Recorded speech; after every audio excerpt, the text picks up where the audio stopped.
Eto guys, nandito ako ngayon mismo sa creator ng Taal Volcano. Oo. Para ma-dokumento ko kung ano nang latest ngayon.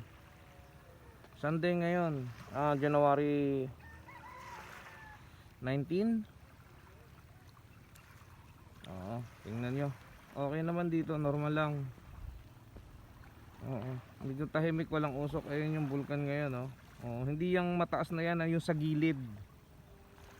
Oo, normal naman dito, wala naman dumi yung tubig, ayos lang. Pero grabe, patay lahat ang mga tanim dito.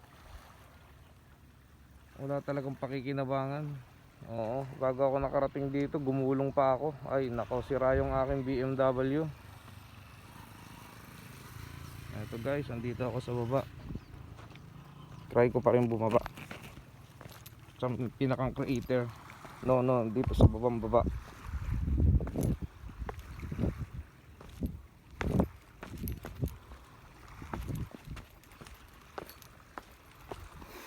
Ito, malapit. Normal naman yung mga palisdaan nandito pa rin. Ayan, oh, yan, yung mga fish cages na yan. Ayan, nandiyan pa rin. Oo, hindi ako naka-live kasi wala akong load eh. Mamaya pa ako maglo-load. Ito, wala naman siyang usok ngayon.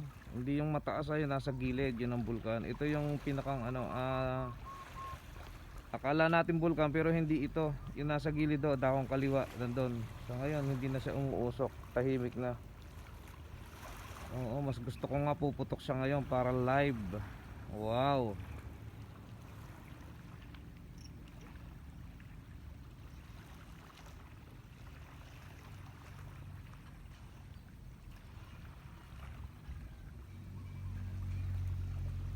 Hindi ko na po ipapakita yung mukha ko kasi sobrang gwapo ko. Oh, medyo makikita nyo naman. Ayos na to. Oh, ako po to.